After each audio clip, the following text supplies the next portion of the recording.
Well, it's exactly 10 o'clock my time as I'm in Greece, so I think we'll get going.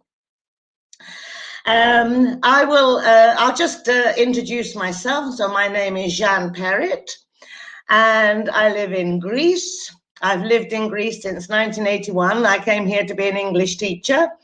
And for many, many years, I had my own private language school here in Greece.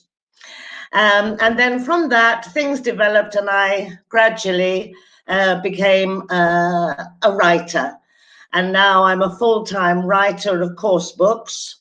I have been to many of your countries, Ukraine, Poland, Russia, Serbia, all over the place. So I might have met some of you. I've been very lucky to meet a lot of teachers and to meet a lot of children from all around the world to see how lessons are done in different parts of the world. Here I have 4 adult children of my own. 3 of them have children now. So I'm a grandmother of 5 as well. And so I use all those different things that I have done in my life to inform my writing. And so I hope that I do have something to say from all different angles, as a parent, as a grandparent, as a teacher, as a school owner, as a writer, and so on. So lovely to see you all here. Thank you so much for coming. I hope you're not all too locked down. Here in Greece, we've been very lucky with the coronavirus. It hasn't touched us very much, thank goodness. And I hope you're all well and healthy. So let's have a little look here. First of all, a bit of housekeeping, as we say. So this webinar is recorded, and within 2 weeks after the event, you will receive a link to the recording, a certificate, and a virtual goodie bag. What's a virtual goodie bag? I don't know what that is. Anyway, let's hope there's something good in the virtual goodie bag. It won't be as good as a real goodie bag, I'm sure. But anyway, I'm sure Pearson will have got something nice for us. So today we're going to be talking about inquiry-based learning. Okay, both in the classroom and online. So of course, a lot of us are having to do online lessons with our children, and I will have time for a bit of a chat at the end, because I would be very, very interested in your experience or your questions or whatever about any online lessons that you're doing. These are happening, of course, in Greece as well, where I am, and I've got oh, somebody says I'm muted here. I hope you can hear me okay. I think that one of the problems with the online lessons is that it's quite divisive, that it's okay if everybody has the equipment. But not everybody does. So I would be interested later on, if you've got questions, we'll deal with those questions or thoughts, really, maybe thoughts about online teaching at the end of the webinar. So, okay, so inquiry-based learning, basically it boils down to using questions to generate interest. All right, and here we've got 2 ways in which we could start a lesson. We could start, I would say, this week we will be learning about space exploration. Or we could start it with asking a very open question. Do you think it's important to explore space? So let's look at the difference between those 2 questions, those 2 statements or questions. So students can agree or disagree with the statement or question. Is that A or is that B? Can you agree or disagree with it? Well, you can't agree or disagree with A, because the teachers just told us what to do. And that's also fine, actually. I'll be going into that. That's okay. We could actually do both things. They can start to discuss the topic using their prior knowledge in A or in B.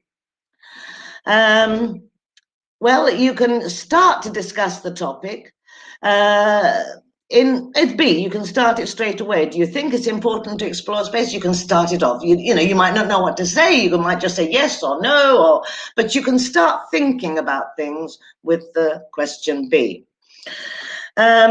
In which statement will they feel that their opinion is valuable? Well, that will be in B. Yes, that's right. The second one will open an opinion discussion. Absolutely, as somebody said there. And that is important to make so that the children can immediately feel that they have something to say and we would be interested in it. We'll feel that they can contribute to the topic. Well, again, that is obviously B. And we'll feel that the topic is led by you. Well, that is A, of course. So these are just two different ways in which you can approach it. And as I say, we can do both. We absolutely can do both. So there is a difference, though, between big questions and small questions. All right. And again, you will see that I think both of them are valuable. So let's see if they're big questions or small questions. So do you use electricity in your home? Is that a big question or is it a small question? Well, it's a small question because they can just answer with yes, exactly. As you say, it's a small question because they can just answer with yes. Yes, we do. And that's it. End of story, really. If we think about questions like what powers our lives, then they can start to think, well, what do you mean? What do you mean? What powers our lives? You know, so then they can start to think of electricity, fuel, gas, other ways in which we get power into our homes. So that's obviously a big question, a very big question. In fact, it's so big we don't even know what to start with it, and I'm going to come on to that. All right. What makes someone a hero? Is that a big question or is it a small question? Number 3, yeah, that is obviously a big question. What makes someone a hero? What is your favorite superhero called? That's a nice small question, okay, that everybody can answer, okay. But it doesn't actually go anywhere, but it might be a good starting point. All right, why do we go to school? Is that a big question or a small question? Well, of course, again, why do we go to school? It's a big question. Do you like your school? Well, again, this one would have a yes or a no answer. So we can say, yes, it's a small question. It could lead to other things, of course. Do you live in a village or a city? Again, that's a small question. Because they can just answer with one word, really, a village. Why do people live in cities? Why do we live in cities? Why don't we all live in villages? Like I do, by the way. I live in a lovely village. Why do people live in cities? Well, of course, that's a big question, isn't it?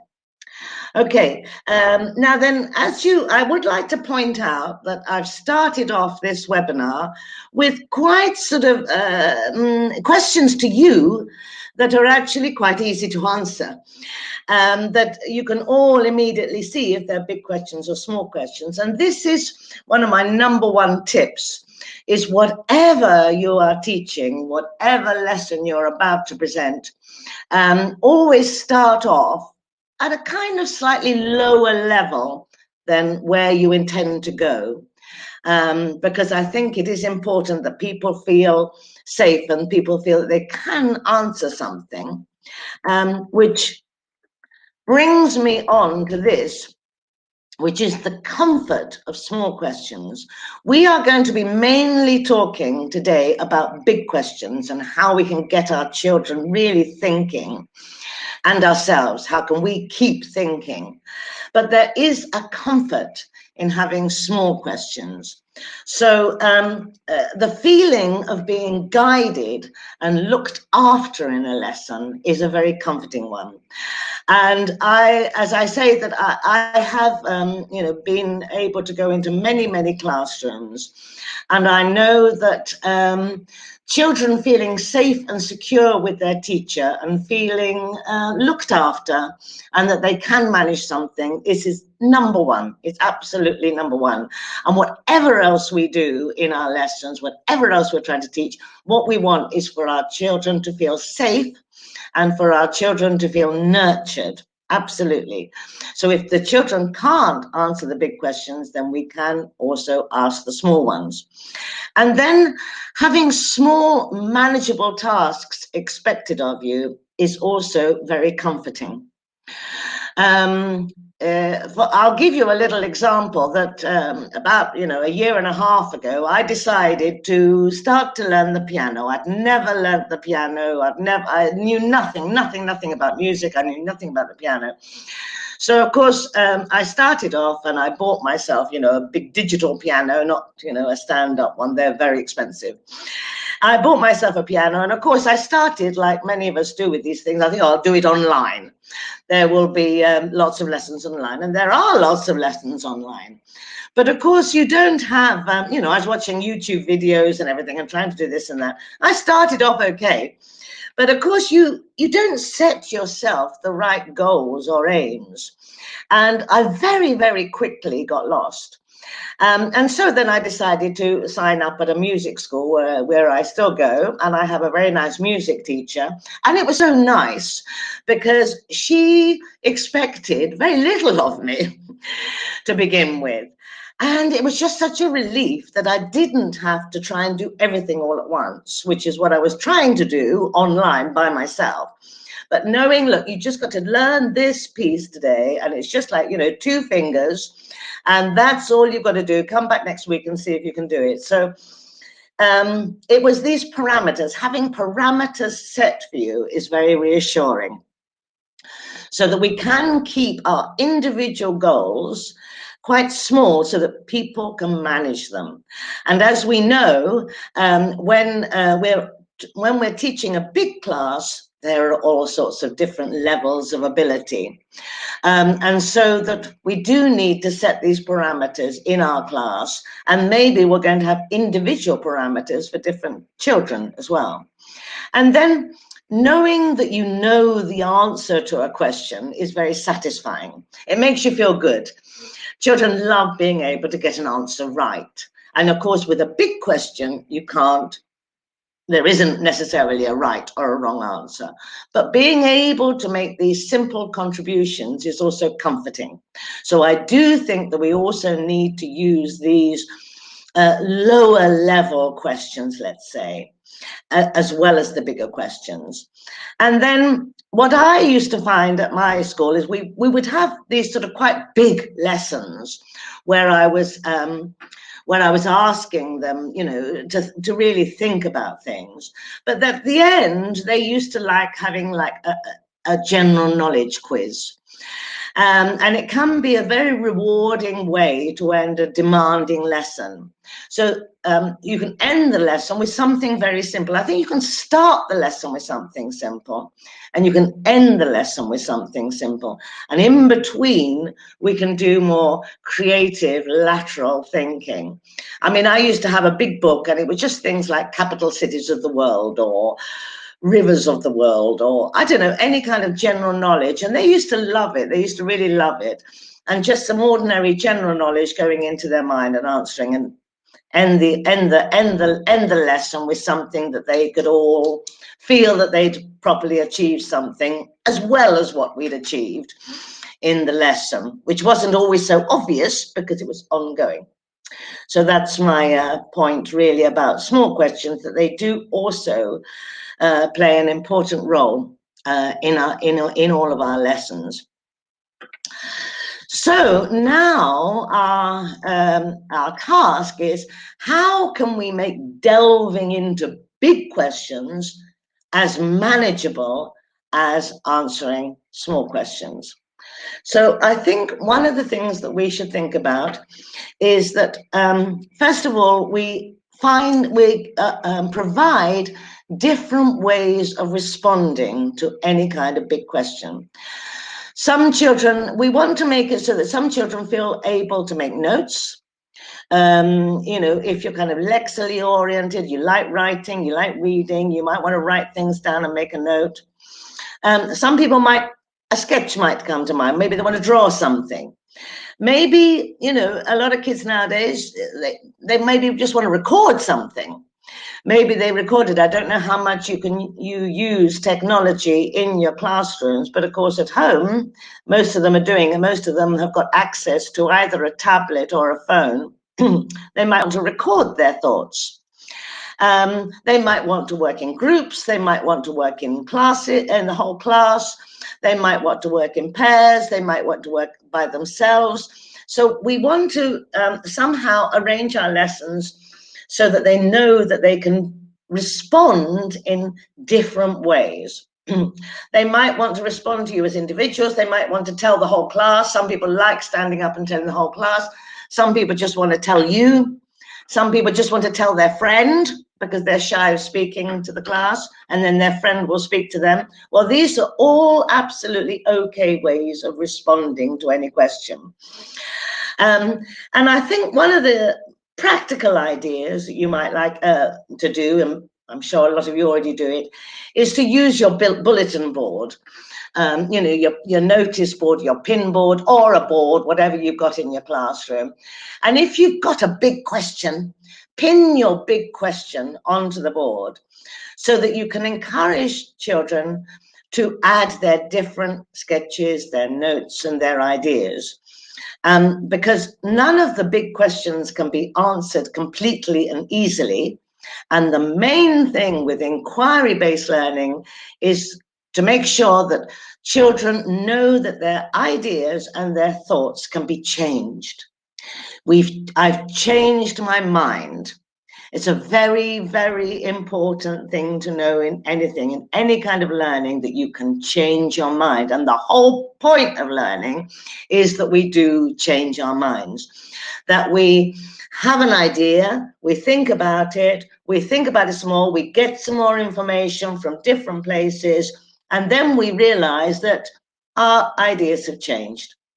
And I think that you could do this, on a weekly basis, have a big question for the week. It's going to be something that is going to be, related to what your grammar, your vocabulary, your language learning goals. This is exactly, I need to say, this is exactly what we've done in the book called Now I Know, which is a Pearson book, which I think it came out last year. I wrote 2 levels of it, level 2 and level 6. And it's exactly what we've done this. So we've got our language aims, very achievable language aims in every unit, but they are all based around big questions. So if you haven't seen Now I Know, then I do recommend that maybe you ask your local rep if you can have a look at a copy. Because this is exactly what we've done. We put a lot of thought into how we can get children thinking big while keeping our language aims, our language goals very, very clear, very, very clear. So we can do these 2 things at once. Okay, so, and then I think that what we can do is we can take tips from social media. Because social media is an excellent example of how we can join in with other people's concepts, ideas, interaction on social media. Let's say Instagram, Facebook. Especially, let's say, Instagram, because I think a lot of the younger kids really use Instagram. I mean, the teenagers, Interaction starts by someone sharing one small piece of content, okay? And that content is often an image or a small amount of text. Now, here it might be, dinner. It might be a plate of food. It might be something in nature that people have seen. It could be anything. It could be something that someone's bought, a painting that someone's done or that they're interested. It's just one idea. And then, of course, what we do is we can comment in any way that we wish. we can just do an icon. And you just go, wow, that's great. That's expressing interest. So we can do things like this on our bulletin board. So if you've got your big idea up on your bulletin board, maybe some kids just want to go, oh my God, I've never thought of that. Wow. Well, they could draw a little wow on, they could pin it onto the bulletin board. Even that is getting them slowly into the subject, into the topic, thinking about it in some way. People comment in any way they wish. Sometimes we just express interest, and sometimes we start to add our own information or our own ideas, you know. So say somebody has posted a picture of a flower that they like, a beautiful flower, and then somebody might say, oh, that flower is called a something. You might add something that you know about that picture. We can continue to add. We can add as much as we like or as a little as like. And then, as we know, we have the share button on Facebook and so on. We can freely share each other's ideas. There isn't an idea, oh no, she thought of that, I can't share it. Whatever people say, I think it's an excellent example if we think of our bulletin board as a sort of social media in the classroom. I think that might be a good way to think of it, because you can start off small, you can stay small, but those little small steps gradually add up to something big. And somebody, if people are really interested in it, then they can go further and further and further. And this is what we want to make possible in our classrooms, that you can go as far as you want with a topic. Okay, so right, let's have a look at some practical lesson ideas. So we're going to start off here. This is the question that I have pinned to my bulletin board. Why do we explore space? Okay, that's a huge question. All right, so how shall we begin to answer that? Let's see. Well, first of all, as I say, there are lots of different ways you can start off. For a start, there's all those planets in our solar system. We've learned the order of them so many times, we still can't remember it. I still can't remember. I have to Google every time. What is the order of the planets from the sun? So you can share out the planets. Let's share out the planets. Let's give pairs of children a planet each and just ask them to find out one interesting thing about one planet. That's a nice, small, contained way of starting off this lesson. Then you can tell them one interesting thing about one planet. You'll have done your homework, okay? And let them find out which one it is. All right. So again, you might be using online sources, or again, if you've got a book like Now I Know, again, you might be able to find that information in your book. You could get your children, once they found out something about one planet, to make 3 true or false statements, and we guess which one is not true. So you're going to have 3 statements, 2 of them will be true, and 1 of them is false. So you made it into a nice little game here. You know, this would be an easy thing to set up in the classroom, and you immediately make it fun. You're not saying learn all the names of the planets. It's difficult, but gradually they will, you see, they gradually will do that. And then you can play to the children's strengths, you know, who can draw the planets, some people can remember, some people have got that kind of mind where they can remember all the order of the planets, and maybe they want to help us to learn them. How did they remember? How did you remember that order? You know, can you tell me how you remembered it? And they can share, the children can share their tips with us. You know, how did you draw that planet? Is it a big planet? You know, is it a small planet? Why is it that color? So we can share out the way that we start to think about this very, very big question. Why do we explore space? All right, okay. Now then, here we are. This is what I'm going to next put on my bulletin board. Or if I'm doing it online, I'm just going to put this picture up there. Okay. So this is somewhere in space. All right. What is it?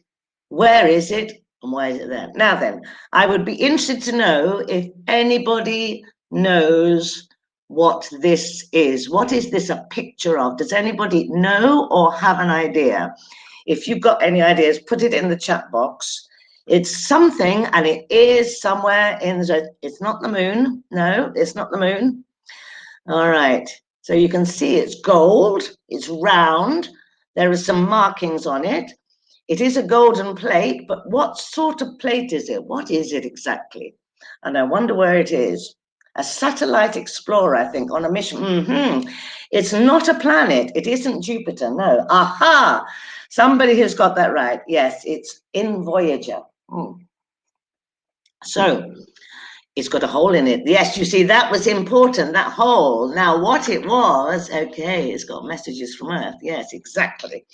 So some people knew that hole is very important, because what it actually is, it's a golden LP, a golden record.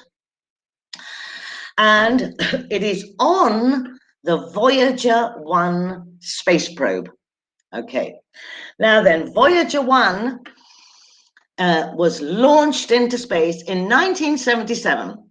Okay. And its mission is an unmanned space probe. Okay, there's no people on it. All right. The mission of this space probe was to photograph and to collect information about Jupiter and Saturn. All right.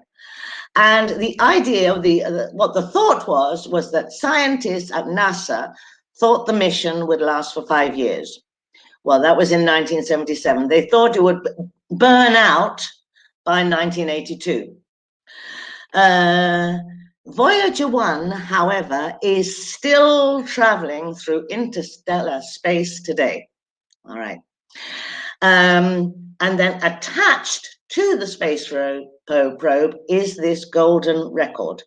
Now then, what do you think is on the record? What do you think is on the record?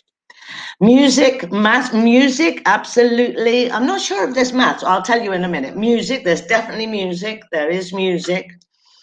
All right. All of Elvis's songs. Well, actually, you're not far wrong. A camera. I don't think there's a camera. Current news. Yeah. Well, there wouldn't be current news because it's been up there since 1977.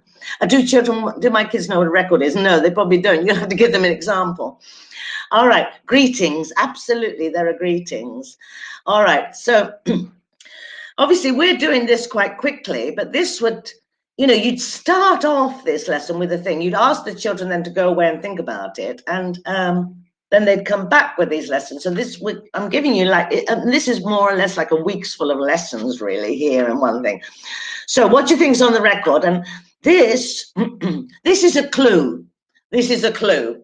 This is one of your clues. So these are, okay, Navajo Indians and Navajo Indians. All right, that's a clue. Coordinates for it. Okay, well, mostly out of date info. Well, no, not necessarily. Okay, so let's have a look.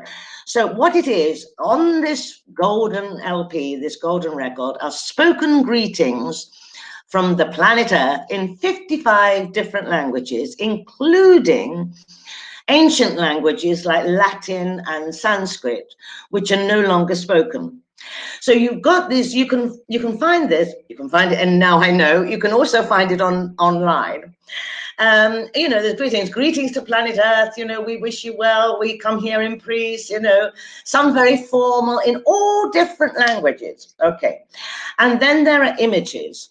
There's sheet music, piano music. Mathematical equations. There are images of people, there are images of nature, there are images of everyday objects, and then there are sounds from the planet Earth. There's like a heartbeat, there are footsteps, there's the wind, birdsong, there's music. So the person who said all of Elvis's songs was not far wrong, because I think Elvis is on it. So there's music by Bach, by Beethoven, there's pipes and drums from Peru, Navajo Indian chants, rock and roll, wedding songs, you name it, and there's more. You can check it out. You can check it out because it's just amazing, actually, what is on there. And it's up there in interstellar space, just in case somebody finds it. So, you know, obviously, as far as we know, nobody has found this record yet. And nobody, of course, has played it. But you don't know, do you? It's kind of nice to think that it's up there. I mean, I just loved it. I think it's very interesting. So, you know, follow-up activities, you could make your own recording. What would you put on your record? What would you like, you know, whoever is or whatever is out in space to find? What would you like? So the kids, that would be a nice, simple thing for the kids to do. You could photograph things, you know, doing things through images is more and more important. Is basically how our kids do. Kids don't really take notes anymore in daily life. Nobody does. They all take photographs of things. They photograph the board, you know. It's all about images. So we've got to go with that and then add to it. We can, I'm not saying ignore reading and writing, absolutely, but, you know, make it possible through images. So you could photograph things which would give someone an idea of your daily life. You could add comments to your photograph. Again, it's a bit like social media again. You could prepare a sound quiz. You could record things and your friends guess what they are. You know, so what's this sound? It could be, I don't know, dinner cooking, the sound of, I can't think of any sounds at the moment, but anyway, record things and your friends guess what they are. So this is something that children could bring to the lesson and think about. And then, of course, right, and then, of course, the children, and I'm sure you as well, will probably like to check out and find out more about Voyager. It's still going. You can still check on its progress. You can, I mean, it's in deep, deep space now. So you just, there are still people in a room in NASA waiting for messages from Voyager as part of their job. I think it's quite an easy job because they have nothing to do. They just drink cups of tea all day. And then every so often there's like a sort of beep and they know it's still there. So you can check out Voyager's progress from, there are 2 Voyagers actually, from NASA, from the NASA site, which is very interesting, very interesting. Once you get onto the NASA site, that's it. You don't want to do anything else actually. And Voyager has a Twitter account as well. So there are some fake Twitter accounts actually, because I know I mistakenly went onto the wrong one and I realized I was following 2 Voyagers, and one of them said, oh God, I'm locked down, I can't go out. I thought, this isn't Voyager. Voyager's in deep interstellar space. Anyway, there's a real Twitter account that NASA keep, and they keep us informed of where Voyager is. I mean, it just keeps going, it's just going on and on and on and on. Yeah. So anyway, well, I'm very pleased that you find this interesting because I also find this interesting. And I think also this is a point that, you know, we do share if we share our enthusiasms, you know, it can sometimes work. It doesn't always work. You can't always make people interested in things that you're interested in. I will give you a good example of one of my little grandchildren. We've got 5 little grandchildren, and they're aged from 7 to 3 now. Anyway, and one of my little granddaughters, I took her to Athens. It was a couple of years ago. It was her first time in Athens. We live outside of Athens. We live about 200 kilometers north of Athens. Anyway, took her on a train, and you know, then my other daughter one of my daughters picked us up from the station. It was all very exciting with the train journey, and we driving through Athens to get to her house. And of course, I was pointing out all these things to Ariadne. Very excited. I wanted to show her the Parliament Square and this building and that building, and she was quite exhausted after her train journey. Really, she said, "Grandma, all those things you want to tell me another day." So anyway, I could not share my enthusiasm for you have to pick your moment. You have to pick your moment. So no, none of that. She wasn't a bit interested in seeing any of the interesting sights that I thought the sightseeing. She was only 4 actually at the time. So anyway, so you can't always enthuse people, but we can try. All right, okay. And now, so those are some, you know, that's a sort of kind of basic lesson that we went through there, which actually I think has masses and masses and masses in it that you can do. So we went through it quite quickly. And then let's just think generally about acquiring an inquiring mind. And I think this is the most important thing that we can give to our children, to acquire an inquiring mind, because they all start off with an inquiring mind. Little children, all little children have an inquiring mind. It is innate. It is born in us.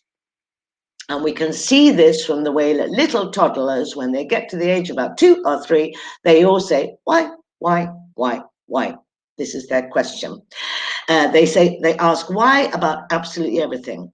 Now then, this is what happens, is that some adults believe that they have to find a because answer. And that is where the rot can set in. This is where some children stop inquiring, because there isn't a because answer. If the children says, why is that a leaf? So you say, this is a leaf, and they go, why?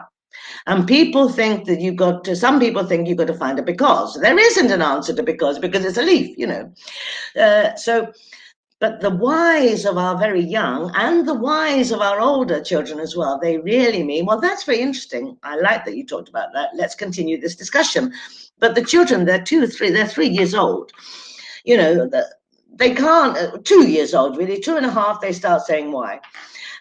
So, you know, they can't say, well, that's very interesting. I'm very pleased you mentioned that, Grandma. Let's just continue this discussion. Let's just say why. But that's what it means. Now, you see, the thing is, so instead of saying it's a leaf because it's a leaf, or I don't know, or because I said so, which is what a lot of people do, we can just continue to chat about leaves and colors and natures. Now then, my point is that you know that, and I know that, but not everyone knows that. You do hear a lot of parents say, because I said so. Why? Oh, you're driving me crazy with your why? Because people don't have the answers. As soon as you realize they're not saying their why, they're just saying, oh, interesting, let's talk some more.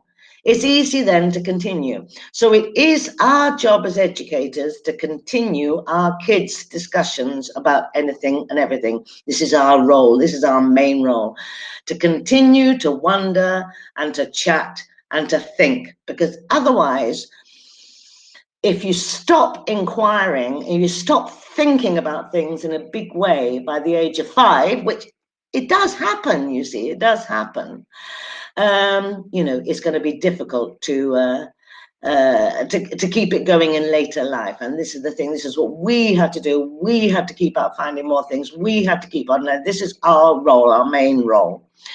So yeah, absolutely, sharing rather than teaching, absolutely, sharing ideas, thinking about stuff, wondering about stuff.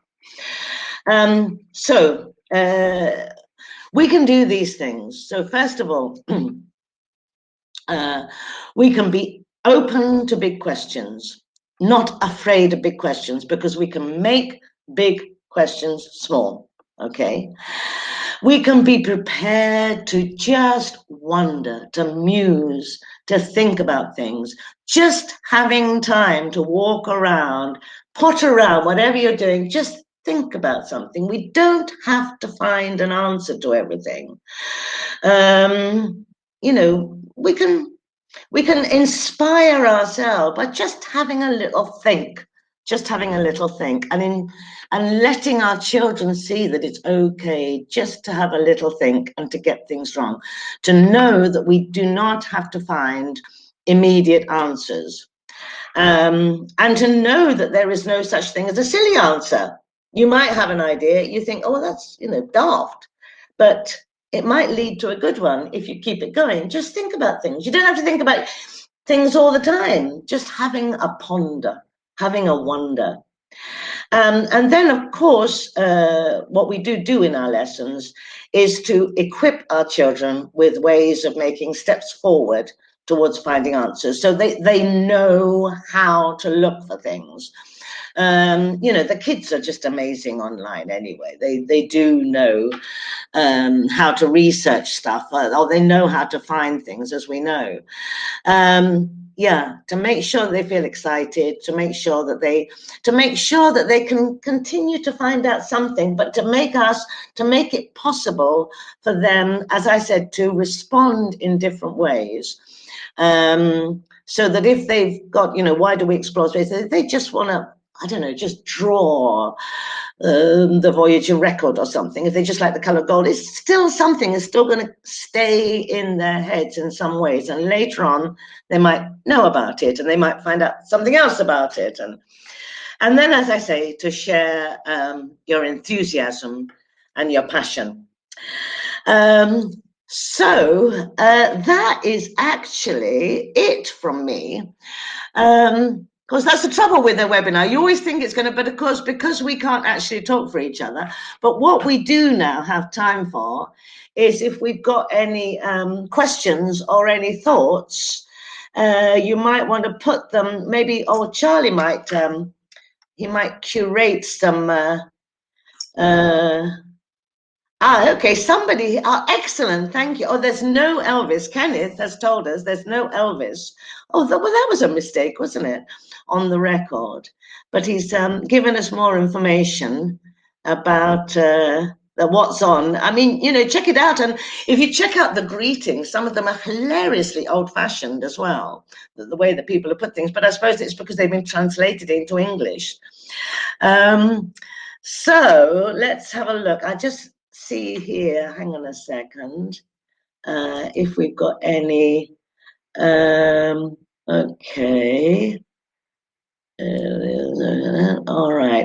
All right, so somebody has asked, what age group would this lesson be suitable for? Well, you know, it depends on, in Now I Know, this lesson is for grade 6 of primary school, so I would say 10 or 11. 10 or 11, but I mean, you know, definitely you could go older, definitely from, I would say from 9 or 10 years old, a lesson about Voyager and being able to use that language and think about things. And then, you know, being wanting to think about something like that from, I would say from about 10 years upwards. Okay, let's see if someone says, is it harder to teach your own children or grandchildren? Well, you know, I don't teach the children. We you know, we just make things available, books and drawing, and it's very, very important to have equipment. Whatever equipment that we can have, and having the equipment visible and available is very important, because not all children have that at home. So, you know, they don't all have drawing equipment or writing equipment or books available. So in our classes, you know, we need to make them see that you can have stuff around you and that it can be out. If things are out and available, like your drawing equipment, your writing equipment, your musical equipment, whatever, if it's actually available and you can see it, it makes a big difference,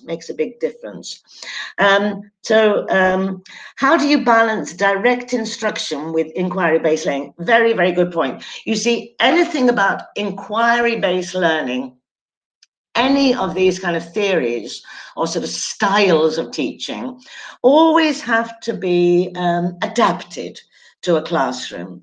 So I do think that you can balance things, and you know, you're going to have to, there's going to be a time for us to be thinking about this within the classroom, and there's going to be a time for proper focused work, that you're doing your grammar exercises, you're focusing on your vocabulary, you're trying to remember things. You're going to be doing it both together, I think. And as we're saying, you know, you have your beginning and your end of lesson very, very structured. And in the middle, I would say in the middle, have time to do this wondering as well. But yes, we absolutely need to keep our language aims in mind. Absolutely. Okay, with preschool children, I think with preschool children, maybe, you know, thinking about the voice record, it's probably too much for them. Of course, they might hear other people talking to them, but preschool children are much more focused on, they're learning about their own reality, I would say. So I would say keeping things sort of closer to home, really, with preschool children. Somebody else, I think something about Voyager, it wouldn't mean anything to them, actually, because they can, but with preschool children, you can go, oh, look, there's the moon, go out and look at the moon, look at the stars, look at the creatures of the night.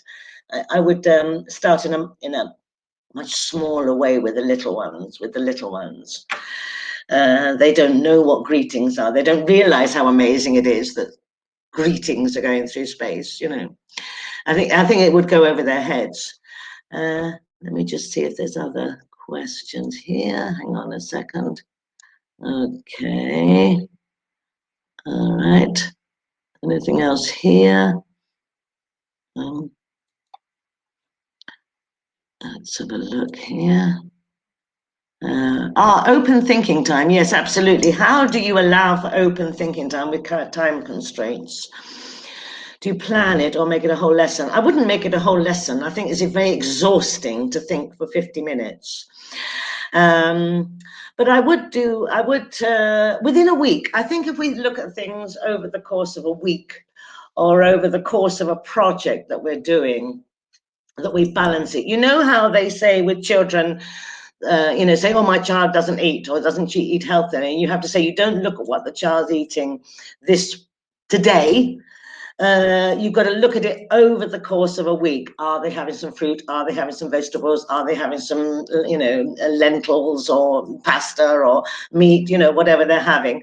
Are they having a variety? You don't just look at one day. And I think that if we think of it like their diet, their thinking diet, that within a week or within a month, within a school term, I think if you can look at it overall and know that we do have, that you also have sometimes some quiet time to be doing some thinking. And that you can plan the thinking. I think in a classroom, especially in a classroom, you do have to plan the thinking. All right, I want you to sit with your friend and have a think and make some notes about this. What do you think is on the record? What do you think that record was? Why is it important to send greetings? Do you think? Why are we doing that? Just some thinking time. But yeah, I wouldn't make it a whole lesson, absolutely. But I would definitely try to encourage. And if they see that you're thinking and that you're changing your mind, and you thought, oh, I said that yesterday, but you know what? I thought about something else. What do you think about this? And again, I think using the bulletin board or the board in some way to kind of, you know, collect our thoughts and show that we're thinking about stuff. I think I've probably got some more questions here. One second, how are we doing? Let's have a look here. All right. Yeah, I think as you're saying there, I'm not sure if I'm a click to go unread messages. A lot of these are just, okay. Hi, Jeanne, would you like me to read a few out? All right, I'm working on somebody. A wonder wall. That's lovely. What a nice idea. So we can immediately share this idea. This no, I'm sorry, I can't see who's said this now for some reason. I'm either going up too big. Somebody here, Samar Basamir, has said is working in a school and they have a big central idea. And then we unwrap it with our students. Oops, sorry, it's a bit difficult to see all these. And then you have a wonder wall. So that is lovely. So the bulletin board is a wonder wall. That's absolutely great idea. We're immediately all going to do that, where you think about different things. I think that's a lovely idea. Thank you for sharing that. Yeah. Right. So, Charlie, is there... Hi, Jeanne. We should wrap it up. Yeah, but we've had one request to see a slide after the leaf about acquiring. Perhaps we could have a look at that very briefly. Yeah, but then I think we're ready to brush up. This one here, an inquiring mind is innate. This slide here, is that the one? I can only hope so. We've had a yes. request. Okay. Yeah. I think. Yeah. That's. Yes, yeah. that's the That's one. That's the one. Yeah. That's the one. Excellent. Yes, because people don't always realize this, and this is where a lot of parents stop communicating with their children or letting them ask questions, and so it's our responsibility to carry that on with them, really, isn't it? I think. Yes, well, thank you very, very much for all attending. Oh, look, we've got 514 people. That's incredible. I'm very, very grateful that you've all joined us. Thank you very, very much for being here. And, well, I wish you all a lovely rest of the spring. Thank you very, very much indeed. All right, I'm going to close the room now. All right, thank you very much. Thank you.